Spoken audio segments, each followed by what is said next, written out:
Assalamualaikum warahmatullahi wabarakatuh. Perkenalkan, nama saya Farah Rida Hanifah, NPM 2017 mahasiswa program studi bimbingan dan konseling Universitas Indraprasta PGRI Jakarta. Dengan video ini, saya akan mempraktekkan kegiatan layanan konseling format klasikal guna memenuhi tugas individu pelaksanaan PPL di masa pandemi. Terima kasih. Bismillahirrahmanirrahim. Assalamualaikum warahmatullahi wabarakatuh. Selamat pagi adik-adik sekalian. Apa kabarnya hari ini semuanya? Sehat ya? Alhamdulillah sehat. Semoga kita semua selalu dalam lindungan Allah Subhanahu wa Ta'ala dan selalu diberikan kesehatan dan juga kerahmatannya ya adik-adik.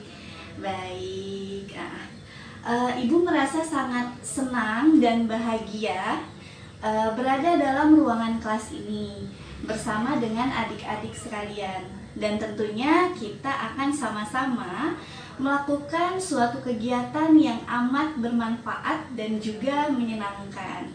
Adik-adik sekalian pasti sering mendengar dengan pepatah yang mengatakan tak kenal maka tak sayang, bukan? Yang pastinya nanti setelah kita saling mengenal antara ibu dan juga adik-adik semua yang ada di sini, maka kita akan saling menyayangi, menghormati dan juga menghargai satu sama lain. Seperti itu ya. Baik.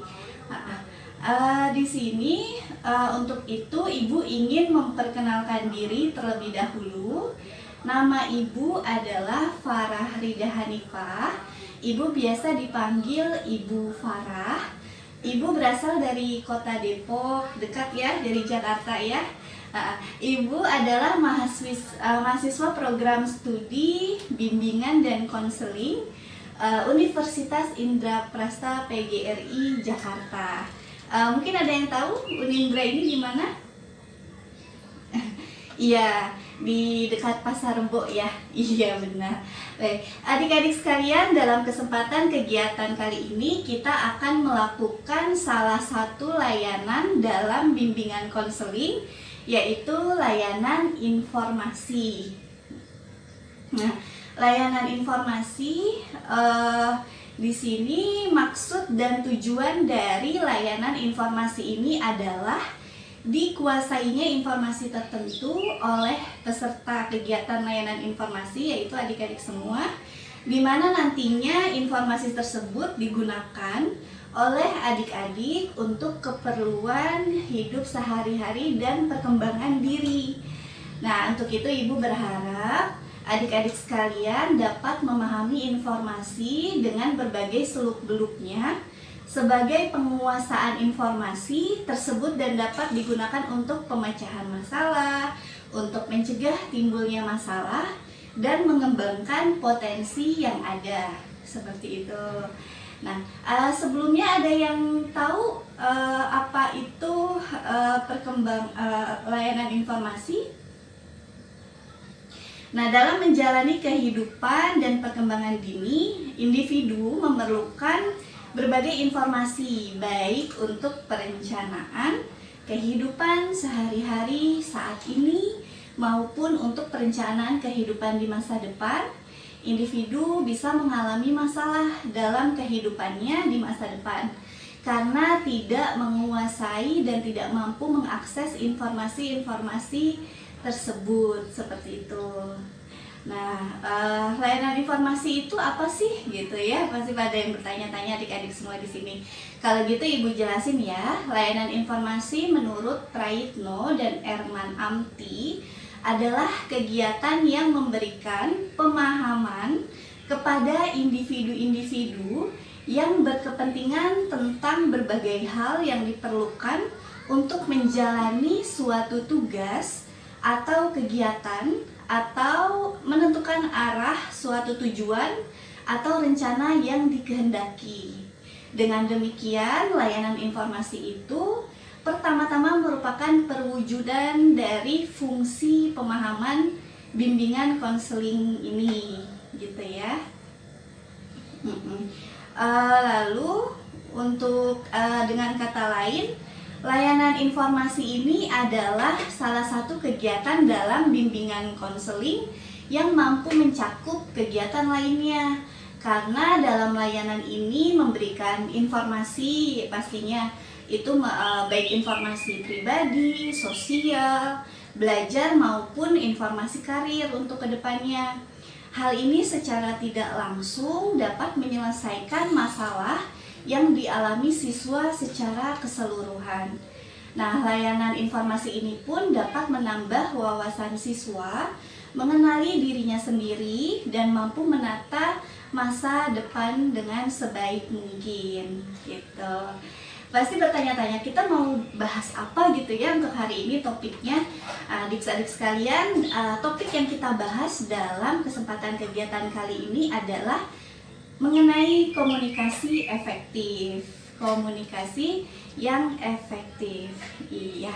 Nah, Ibu memiliki satu cerita sederhana nih adik-adik, di mana cerita ini diangkat dari film pendek. Mungkin sebelumnya adik-adik pernah mendengar atau melihat ya di sosial media.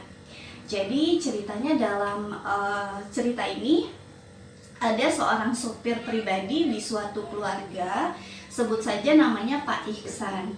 Nah, keluarga tersebut terdiri dari bapak, ibu, dan juga seorang anak perempuan. Nah, sudah selama 1 tahun Pak Ihsan bekerja dengan keluarga tersebut. Nah, selama bekerja itu pula Pak Ihsan memperhatikan hubungan keluarga antara bapak, ibu, dan anak perempuannya yang dirasa kurang harmonis. Pak Ihsan melihat hal tersebut terjadi karena adanya kesibukan dari masing-masing anggota keluarga. Lalu faktor utamanya juga adalah mengenai komunikasi.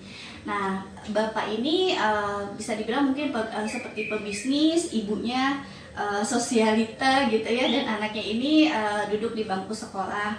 Nah, dalam cerita digambarkan setiap kali Pak Ihsan mengantarkan masing-masing anggota keluarga, mereka seperti curhat atau cerita sama Pak Ihsan. Nah, biasanya bapak suka tanya nih sama Pak Ihsan, Pak Ihsan, ibu arisan di mana lagi sih? Kok saya nggak pernah tahu ya? Saya merasa tidak dihargai sebagai suami. Nah, kalau ibu juga merasa curiga nih sama suaminya, suka tanya sama Pak Ihsan, Pak Ihsan, bapak tuh punya selingkuhan ya? Atau punya pacar baru? Sepertinya bapak tidak cinta lagi sama saya gitu. Nah, ibu juga ada nanya soal anak perempuannya, kalau si adik itu punya pacar baru ya San gitu. Nah, terus anak perempuannya juga cerita sama Pak Ihsan, Pak Ihsan, aku sebel banget sama ibu dan bapak karena mereka nggak peduli sama aku, mau aku lagi di mana, mau pulang kapan, atau makan atau enggak, mereka nggak peduli gitu, si anak itu mikirnya. Nah, suatu hari bapak juga melihat nih jas kerjanya itu yang digantung di mobil, kancingnya itu rusak gitu dan belum diperbaiki oleh si ibu. Nah, selama 1 tahun itu Pak Ihsan memperhatikan bagaimana keadaan dan pola komunikasi antara anggota keluarga tersebut. Nah, seringkali juga ketika di rumah Pak Ihsan melihat misalnya waktu makan malam gitu ya, atau waktu makan bersama, biasanya kan makan rame-rame gitu ya, tapi ini sibuk dengan gadget smartphone-nya masing-masing seperti itu. Sampai pada akhirnya Pak Ihsan melakukan sesuatu yang merubah keluarga tersebut. Nah, pas si bapak masuk ke mobil itu ngelihat jas kerjanya itu sudah diperbaiki. Lalu tanya nih ke ngelihatnya, oh iya udah diperbaiki jas hujannya, merasa senang dan juga terkesan. Berarti ibu diam-diam memperbaiki jas kerjanya tersebut gitu ya si bapak. Lalu cerita ke si ibu, ceritanya ibu ini lagi pulang habis belanja, bawa barang-barang tapi nggak dapat kendaraan atau taksi. Tiba-tiba Pak Ihsan datang menjemput, terus nanya, loh Pak Ihsan kok ada di sini gitu. Nah terus Pak Ihsan jawab, iya Bu, tadi Bapak minta saya untuk jemput Ibu gitu jawabnya. Terus pas masuk mobil juga Ibu lihat nih ada bunga gitu ya di dalam di kursi penumpang. Terus nanya, Pak Ihsan ini punya siapa? Nah Pak Ihsan jawab, itu dari Bapak buat Ibu tadi dititip. Oh gitu. Terus ya udah Ibu di situ merasa senang juga dan bahagia. Ternyata suaminya masih peduli dan perhatian sama dia, sama Ibu ya. Terus nggak lupa juga Pak Ihsan melakukan sesuatu kepada anak perempuan, dimana biasanya Pak Ihsan ini telat nih, suka jemput sekolah jemput sekolah anak ini telat, tiba-tiba jemputnya on time. Pas itu si anak nanya, tumben Pak Ihsan kok on time? Iya Neng, tadi disuruh Bapak jemput Neng gitu. Terus pas masuk juga si anak perempuan ini ngelihat ada box kotak makanan. Nah pas dibuka itu isinya roti. Terus Pak Ihsan bilang, itu dari Ibu Neng, tadi dititip buat Neng katanya. Nah si anak ini juga merasa terkesan dan juga bahagia, ternyata bapak dan ibunya peduli gitu ya terhadap dia. Nah lalu hari-hari berikutnya Pak Ihsan melihat ada perubahan sedikit demi sedikit dari anggota keluarga tersebut. Dengan apa yang dilakukan Pak Ihsan, yaitu Pak Ihsan yang menjahit kancing jas kerja si bapak, lalu membeli bunga ya yang buat ibu, dan juga membuatkan bekal. Diam-diam Pak Ihsan melakukan itu agar ada perubahan dari keluarga tersebut. Nah lalu setelah itu di rumah Pak Ihsan selalu melihat akhirnya ketika makan atau ketika waktu keluarga, masing-masing dari anggota keluarga, baik itu bapak, ibu, dan anak perempuannya tidak lagi sibuk dengan kesibukannya masing-masing atau dengan smartphone dan gadgetnya, di mana mereka jadi saling sudah saling berbicara satu sama lain.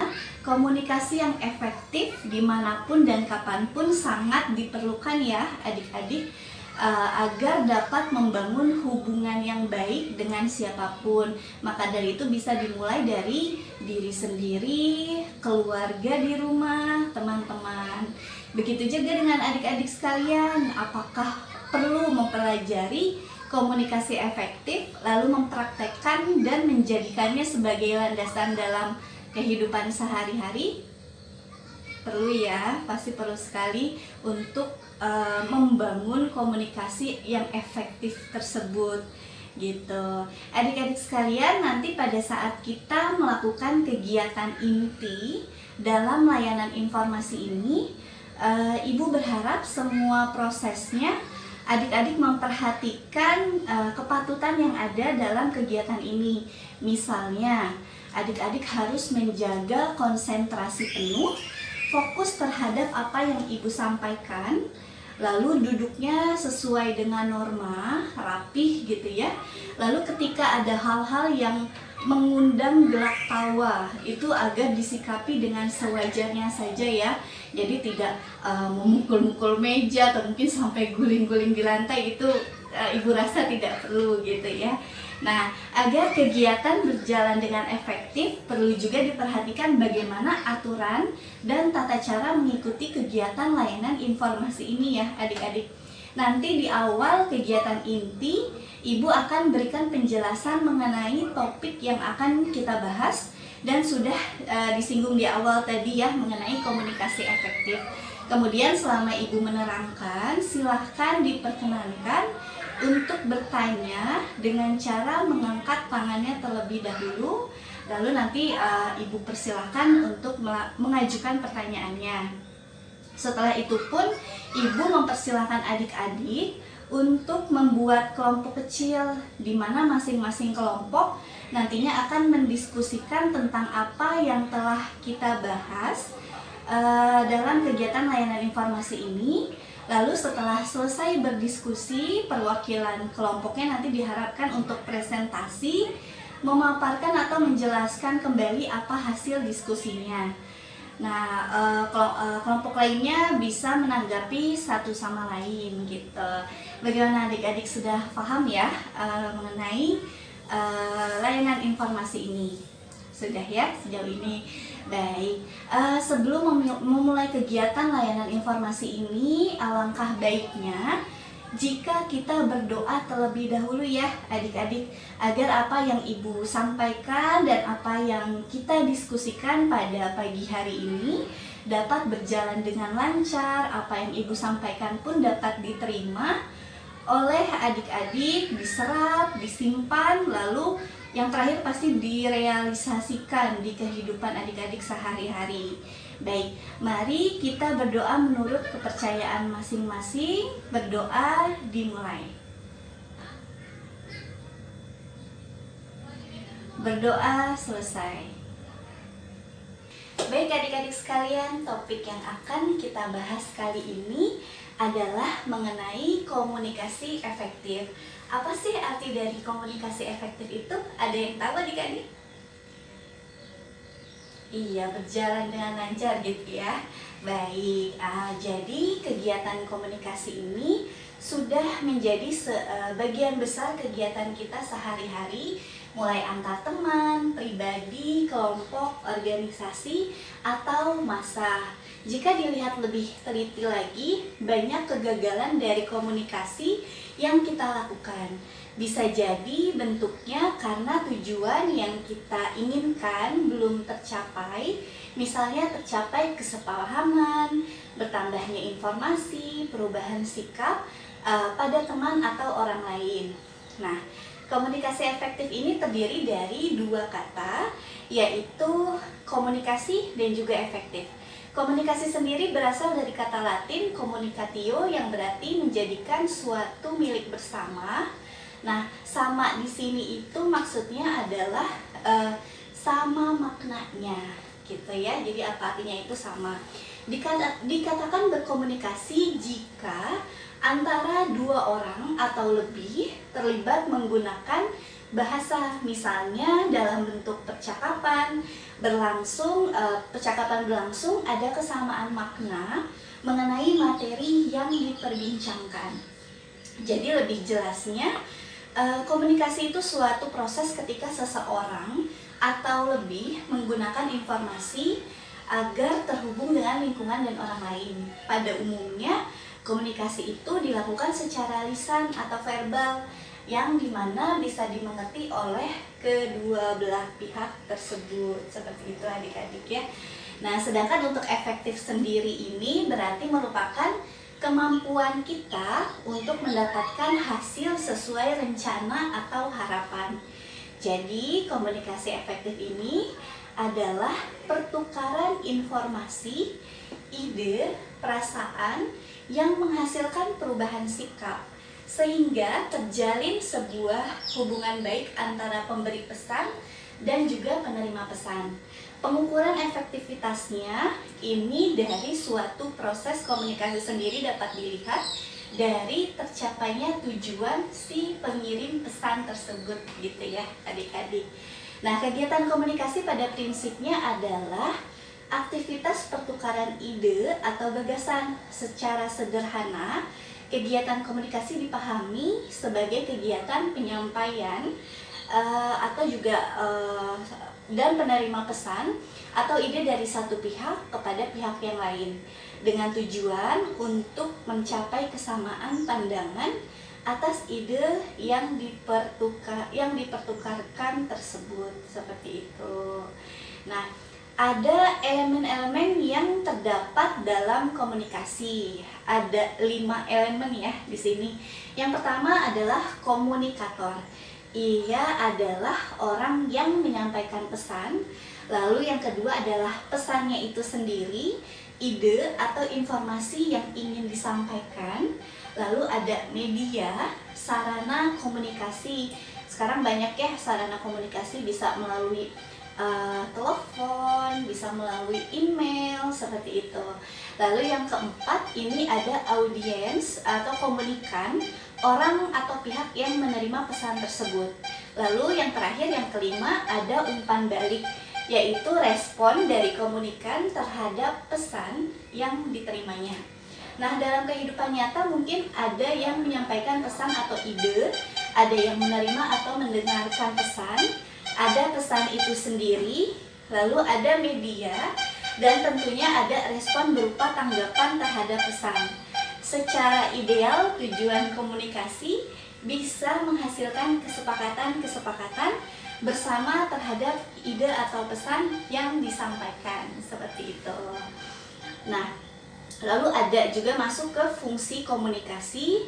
Fungsi komunikasi ini yang pertama adalah membangun konsep diri atau establishing self-concept. Sangat perlu dilakukan oleh setiap orang karena sangat berpengaruh pada keberhasilan dan kehidupan, kesuksesan hidup yang dijalani.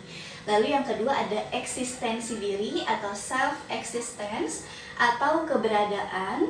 Perkembangan zaman pada akhirnya membuat kita harus beradaptasi dan menjadikan pusat perhatian kita pada hal ini. Lalu yang ketiga, ini ada kelangsungan hidup atau life continuity, yaitu kemampuan untuk mempertahankan hidup dan menjaga keturunan kita supaya tetap lestari. Lalu yang keempat, ini memperoleh kebahagiaan atau obtaining happiness. Nah, kebahagiaan seperti apa sih? Kebahagiaan ini tidak bisa diukur atau ditakar ya adik-adik, karena memang setiap masing-masing pribadi itu kebahagiaannya berbeda-beda.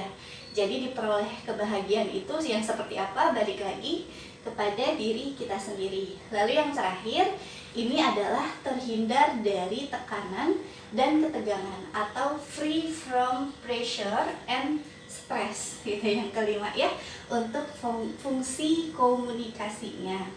Nah, ada hal-hal yang perlu diperhatikan dalam berkomunikasi.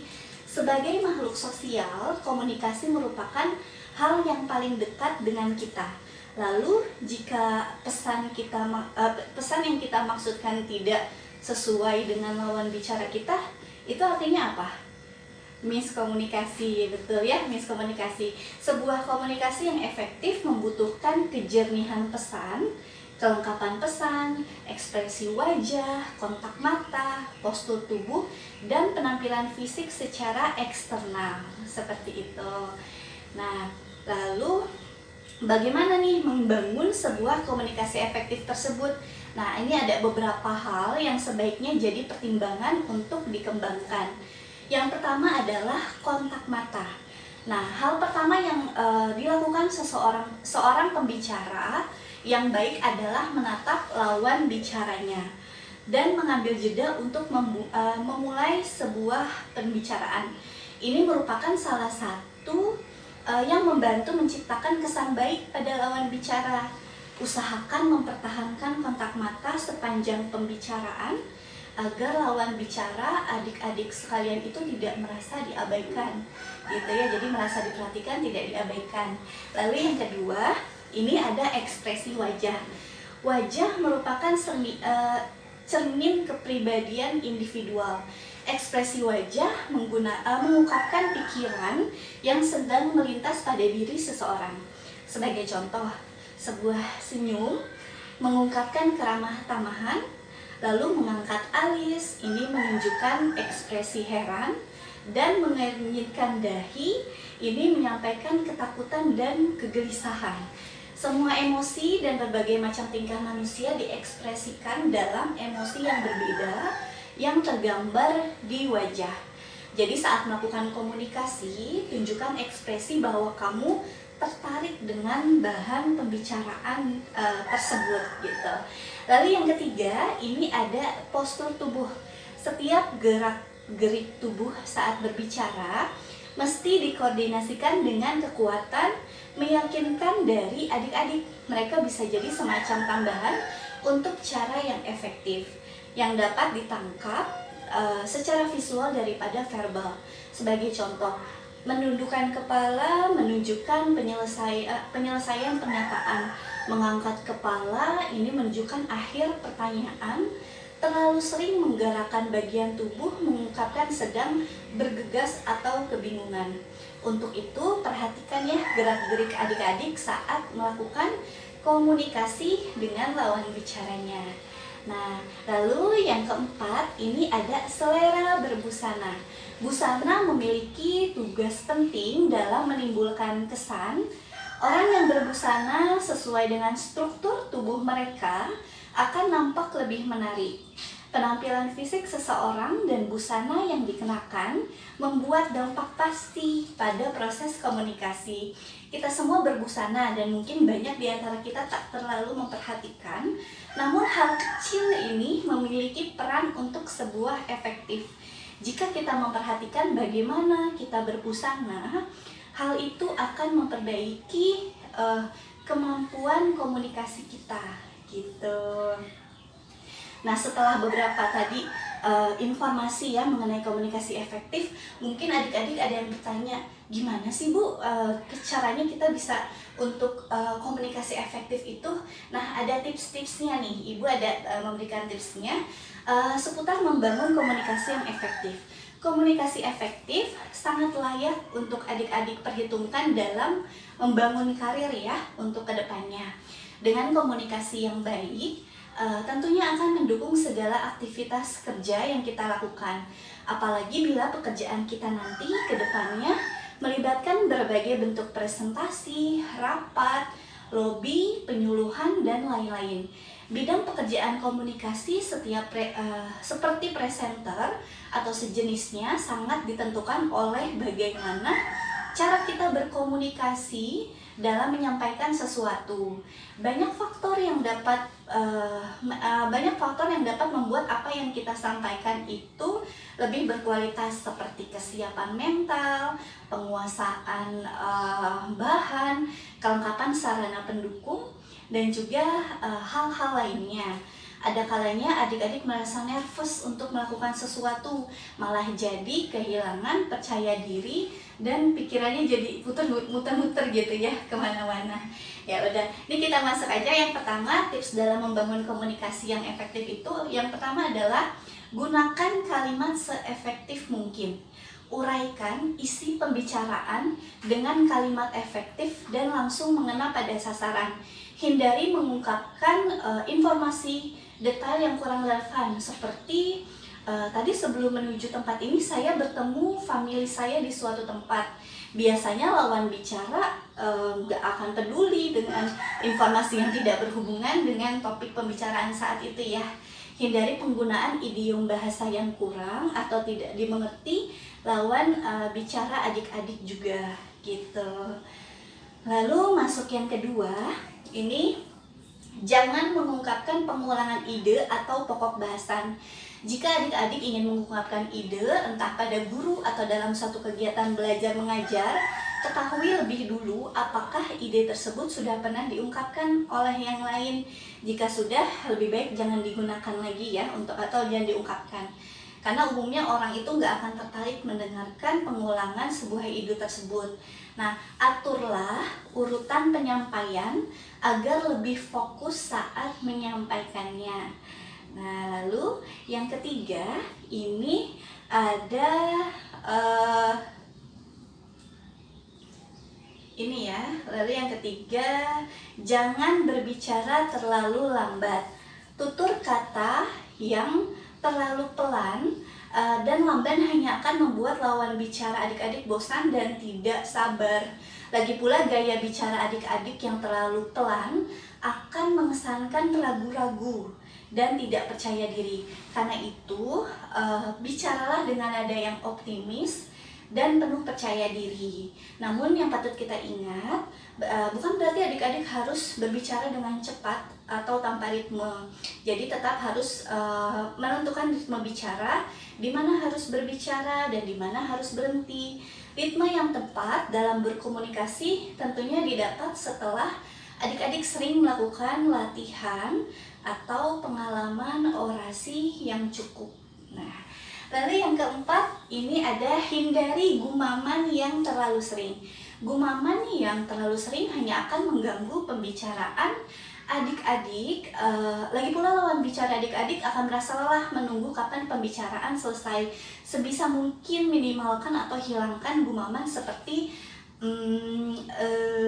oh gitu. Hal ini juga akan mengurangi respek lawan bicara karena dinilai tidak menguasai materi pembicaraan atau topik pembicaraan. Lalu yang kelima, ini ada hindari humor atau guyonan yang tidak perlu. Melontarkan humor memang sah-sah saja untuk menyegarkan suasana, namun adik-adik harus tanggap membaca suasana setelah mengungkapkan humor. Apakah lawan bicara adik-adik benar-benar terpancing, tertawa atau tertawa dengan terpaksa, atau bahkan menunjukkan wajah yang terganggu dengan humor adik-adik ya. Jika lawan bicara adik-adik tidak tertarik dengan humor, teruskan pembicaraan kembali saja. Jangan memaksa lawan bicara untuk menertawakan humor yang adik-adik lakukan ya, dan itu ternyata gagal gitu. Nah, dengan mempelajari atau melakukan tips-tips di atas, adik-adik dapat berkomunikasi secara lebih efektif sekaligus melatih diri menjadi pribadi yang efektif. Ingat, keefektifan diperlukan dalam menyelesaikan setiap tugas atau pekerjaan. Lalu yang terakhir nih, bagaimana dengan komunikasi efektif di sekolah atau di dalam kegiatan belajar mengajar? Ada yang tahu adik-adik?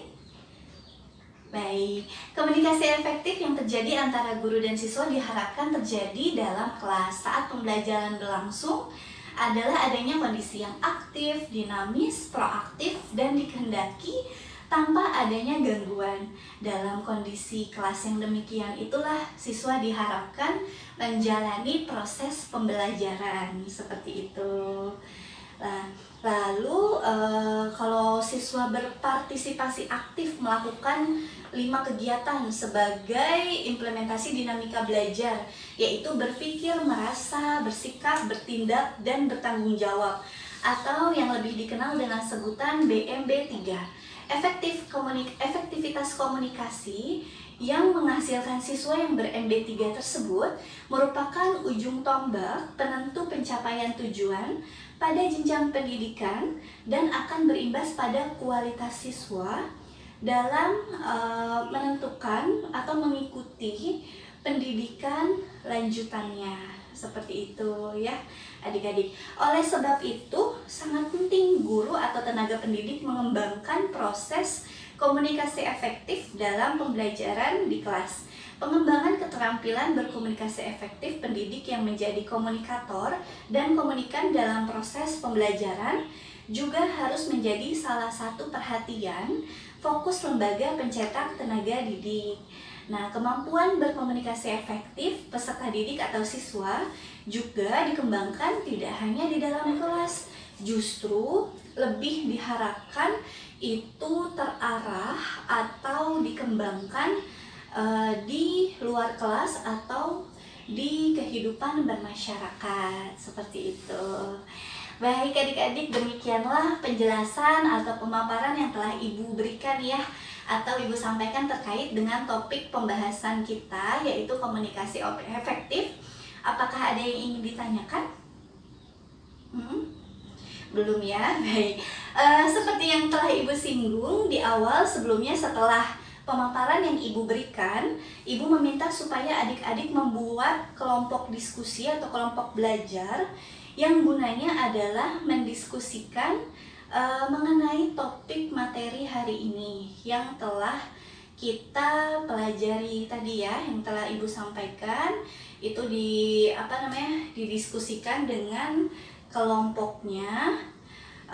Lalu Ibu meminta untuk saat ini kelompok belajar diskusinya terdiri dari 5 orang anggota satu kelompok. Jadi Ibu persilakan adik-adik sendiri yang membagi kelompoknya dan anggotanya masing-masing. Nah, setelah itu silakan lakukan diskusi mengenai topik materi komunikasi efektif, apa saja yang sudah diserap dan dipelajari hari ini. Ibu berikan waktu 15 menit untuk diskusi ya. Baik, silakan adik-adik.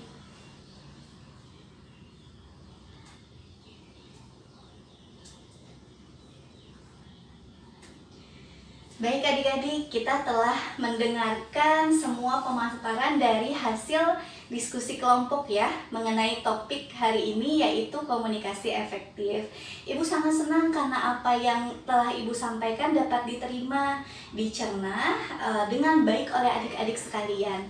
Sehingga pada proses tadi diskusi dan presentasi, adik-adik memahami dan mengerti mengenai komunikasi efektifnya.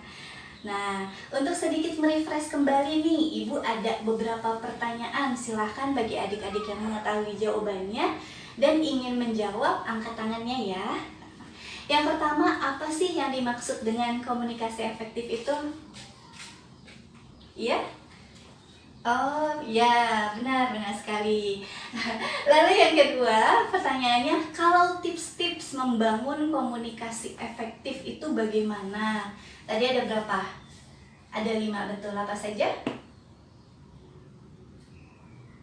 Ya, betul. Lalu yang terakhir, siapa yang bisa menjelaskan manfaat dari adanya komunikasi efektif dalam kehidupan kita sehari-hari? Oh, baik. Iya, betul sekali. Wah, sudah tahu ya semuanya, sudah menguasai ya, sudah mencerna juga tadi informasi dari Ibu. Baik, senang sekali rasanya Ibu pada hari ini dapat berbagi pengetahuan atau informasi seputar topik komunikasi efektif kepada adik-adik sekalian. Ada yang bisa menarik kesimpulan mengenai komunikasi efektif itu? Iya, betul. Iya, betul. Wah, sudah pada tahu ya semuanya. Baik, di sini Ibu simpulkan mengenai komunikasi efektif. Komunikasi merupakan suatu proses penyampaian pesan, ide, simbol kepada orang lain agar dapat mencapai persepsi yang sama sesuai dengan yang dikehendaki oleh komunikator. Tujuan berkomunikasi adalah memudahkan, melancarkan pencapaian tujuan tersebut. Unsur dasar komunikasi terdiri dari komunikator, pesan, media, komunikan, dan umpan balik. Kemampuan menerapkan teknik komunikasi memerlukan latihan dan kepekaan serta ketajaman perasaan, karena komunikasi terjadi tidak dalam kehampaan, tetapi dalam dimensi nilai, waktu, dan ruang yang turut mempengaruhi keberhasilan komunikasi yang terlihat melalui penyampaian pesan bagi pengirim maupun penerima pesan, sehingga akan terjalin komunikasi yang baik dan mudah dimengerti dan menimbulkan umpan balik yang sangat berguna baik bagi pengirim pesan ataupun penerima pesannya tadi. Itu ya adik-adik sekalian, demikianlah topik materi mengenai komunikasi efektif. Untuk minggu berikutnya kita akan membahas mengenai topik cara berbicara yang baik. Baik adik-adik sekalian, itu saja yang dapat Ibu sampaikan. Mudah-mudahan adik-adik dapat merealisasikannya, melakukan komunikasi efektif di kehidupan sehari-hari. Ya, bisa dimulai dari teman-teman sekitar ya, terutama dalam kegiatan belajar mengajar di sekolah gitu adik-adik. Baiklah adik-adik sekalian, marilah kita tutup kegiatan layanan informasi ini dengan sama-sama kita ucapkan Alhamdulillahirobbil alamin. Sampai jumpa pada pertemuan atau kegiatan berikutnya yang akan membahas mengenai cara berbicara yang baik. Terima kasih atas segala perhatiannya. Mohon maaf bila bila ada kesalahan dan juga kata yang kurang berkenan ya dari Ibu. Billahi taufik wal hidayah. Wassalamualaikum warahmatullahi wabarakatuh.